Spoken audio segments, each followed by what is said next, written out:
Previously on the business. So our next guest is the founder of SnappCab in South Africa, and it is a proudly South African app that pretty much it helps you order a cab, if you want to call it that. Right. And it is, of course, Anton van, let me get this right, Anton van Matzinger. Correct. So that is the owner and founder of SnappCab. Welcome to Balls Radio. Thank you very much. Thanks for having me.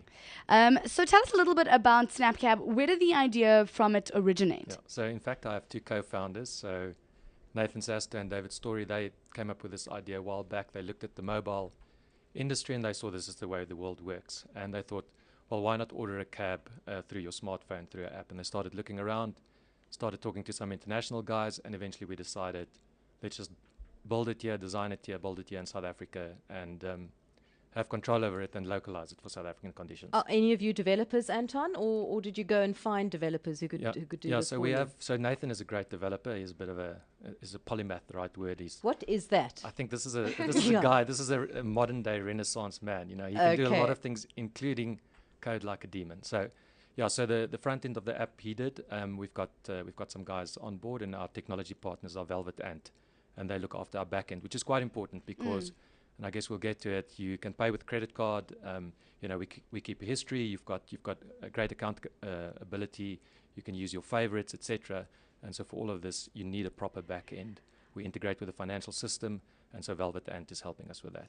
A little earlier in the show, we were talking to one of the competing apps in this space, but you know, the difference between the two is you really are a homegrown product and a homegrown app. Yeah. Where did you get the idea from? I mean, just an idea. Like, wouldn't it be great to order a cab on Yep. an app? But where does that come from? I mean, It effectively started off as an idea. Wouldn't it be great to use your smartphone? And this was in the early days. So this was, early days, let's say 2 to 2.5 years ago, when people really started getting into app development.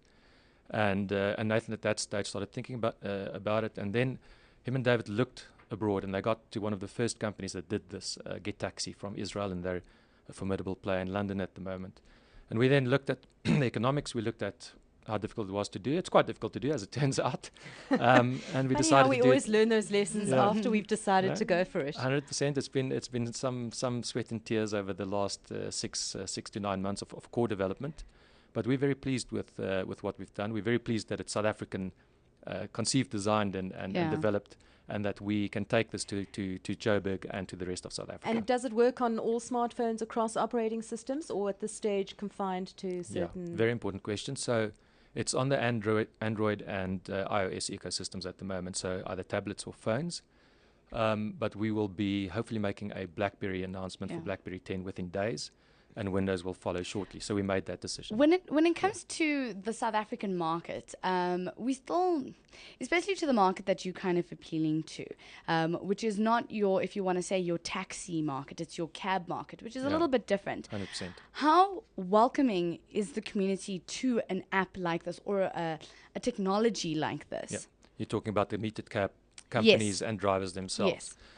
Yeah, so they've been very welcoming. So we're very happy to, our first very important supporter in Johannesburg was Rainbow Cabs, and they've really, they saw the idea, stuck with us, because that's how you guys are different to, let's say, Ubers, but you guys use existing cab companies in South Africa. Exactly. Kind of brokering their services, aren't you? We're an aggregator of their services, and in fact, simply for them, there were two important insights. This is the way the world's going. This is how people live. They live on their mobile phones.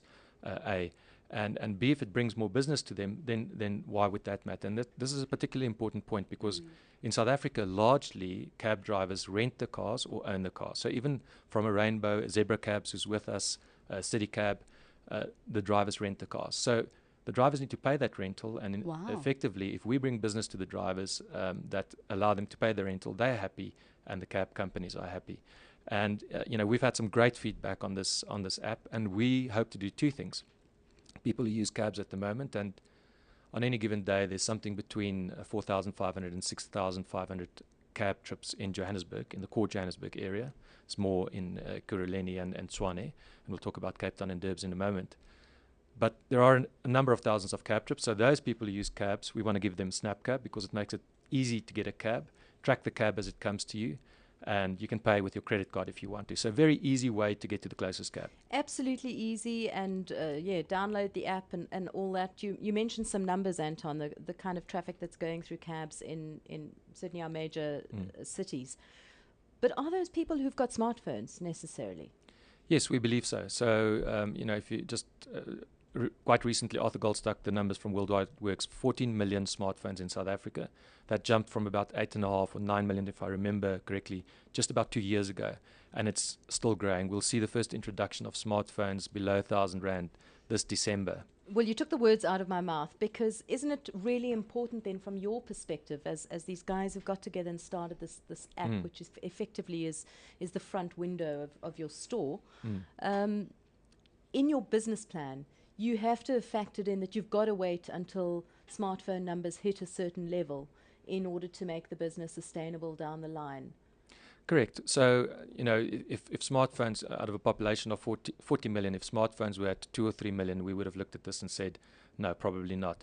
But effectively, if we only aggregate 1% of the market, if we get to 140,000 users, and those users, let's assume they're in the Gauteng area for the moment, and those users use the app, once a month, which they didn't before, and we add another 1.5 million odd trips, that will nearly double the amount of trips in Joburg. So there's massive upside opportunity now. We think we've already hit that mark where there's sufficient smartphones, and we know both from our research and from working with our partner cab companies that they're all adding capacity.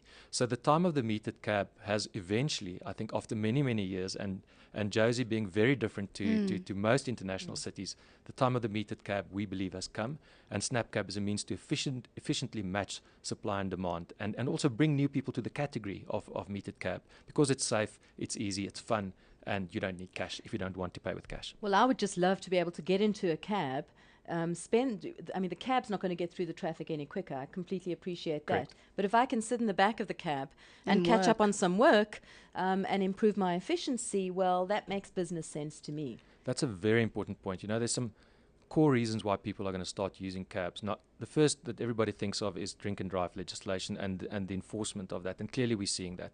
But there are many other reasons, and one of the key reasons is if you look at the spatial development of Joburg, if you look what's happening in Sandton, the number of parking spots per number of people in working buildings, the spatial development along Rea Vaya and along Gautrain, the fact that you're being asymmetrically priced for driving your own vehicle, whether it's toll fees and whether it's now suddenly paying for parking in the suburbs. If you can get the parking. If you can get the parking, exactly. So there are numerous reasons now why we see people starting to turn to the category, and we'd like them to turn to the category using SnappCab and making that experience pleasant from order, being in the cab and paying for it.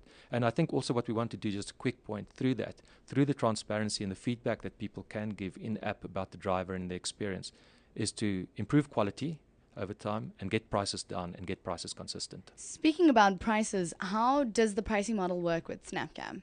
So it's a little bit different from one of the main competitors, Uber. So at the moment, because we aggregate all the cab companies, they all have their different pricing models. Some of them have meters in. That's an interesting difference between Cape Town and Joburg. In Cape Town, up to 90% of cabs do have meters, and people trust the meters. In Catering Josie, for the tourist expectation. Indeed, and that was the catalyst. That was indeed the catalyst. In Josie, it's a little bit different, but so they all have their own pricing, either by meter or by rate card. What we've agreed to with them is, as soon as we have a critical mass of demand coming through SnappCab, that we will go for consistent pricing and pricing that is reasonable. At the moment, many cabs are reasonable, but some of them are just a little bit outrageous, and people are giving us that feedback. So within the next few months, if you put in your pickup location, well, it finds you automatically, or you can set your pickup location. Then you can also set a destination address. And once you do that, the next piece of functionality we will roll out is we will give you an estimated fare.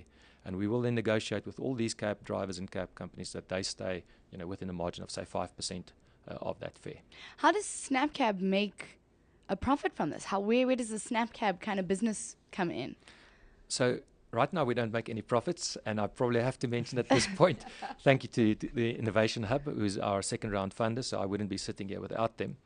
But we take a commission from the drivers, and for every trip that they get, we basically offer the service to them at variable cost, so we don't want to burden them with a high fixed cost. Overhead, yeah. Exactly, and every trip they then get through us, they pay us a commission. And there are 3 good reasons why they pay us that commission. The first is that we bring them new business. The second thing, though, is that we efficiently match supply and demand, because when you click the electronic hail button, it goes out to the closest cabs. They don't have to drive a long distance to that business. And a cab, like an aeroplane, for example, it needs to drive, but it needs to be paid for when it does that. And so that's very, very important to them. The third very important reason, and this has been well established now in many international markets, is that the number of aborted calls go down. So because you order a cab, you can see it coming, you can finish your coffee, you can finish your meeting. You're not, as the passenger, you're not concerned. You can see what's happening. You don't walk off, you don't make alternative plans. Aborted trips have fallen dramatically in places like London. So that's very valuable for the cabbie, that they don't arrive and the person's not there. A fourth reason, which is very peculiar to South Africa and perhaps Joburg specifically, is because we're such a polyglot with so many languages and so many backgrounds. There's so often errors in translation.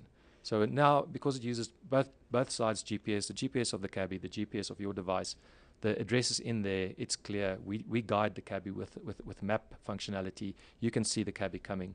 So both parties know that they will get to the right point. You won't be in the wrong suburb when you walk outside, find that the cabbie is in 3 suburbs down. And Anton, when did you launch officially? How long have you been operating already? So we've been in the market just over a month now. We took the first 3 weeks a little bit under the radar to stabilize and make sure that the product works. It looks deceptively simple front end wise. It's not as simple to put the whole technological That's ecosystem the key, though, out isn't there. it, for your customers? It's got to be that easy interface. Absolutely. So, well, I think key for the customers is an easy interface that's slick. I think Uber has set the standard. It's a great product, and we need to be at least as good, if not better. And I think we're there. And then the customer needs to be able to rely on the back end, that their credit card payments will go through, that their history will be maintained, that their privacy will be maintained. All of these things which we promised to customers, that took a while. But we think we're there now. And if you go to Winex tonight, why would you take your car, drive 5 stories down into the depths of the earth, look for a parking spot, not find it, and then have to repeat it at the end of night? Use SnappCab and go to the Winex and back. We can get SnappCab from any Play Store or App Store. Correct. So you go to Play Store, go to App Store, download SnappCab. It's double P, by the way, Snap double P. SnappCab. Yes. I have to ask a quick question. Sure. How easy is it to get a South African developed app onto an app store, especially an international app store? It's okay. So I'm the wrong guy. So I was watching the guys, sort of clench their teeth and swear a little bit here and there. It's probably not right to say which one is the easier than the other. One is a little bit easier, but it's not with great difficulty. It should be a matter of days. In our case, it was a matter of weeks. I think it's about 4 weeks on average, generally. Yeah. You've still got to meet the timelines that Apple sets down as the guideline and the requirement. And they do fairly rigorous reviews. If you tell them it's a major upgrade, they review it properly and they want to make sure that it's right. Yeah. Brilliant, great. Well, thank you so much for coming in and chatting to us, and best of luck. It is a proudly South African app, so definitely supporting proudly South African in that one. And of course, the nice thing about it is you are getting the cab companies involved in it and getting that traffic back there. Well, Anton van Mitzer, thank you so much. Metzinger. Thank you. Thank you very much for having me. Sorry. Thank you so much for coming through and chatting to us, and best of luck with SnappCab. Thank you. Appreciate it. All right. Thanks, Anton. So very interesting. It's a new kind of era that's coming into public transport in South Africa. Yeah, you're going to test drive it soon. Yes. The Business. Weekdays 11 a.m. to 12 p.m. on bulls.co.za. Brought to you by FNB Business Banking.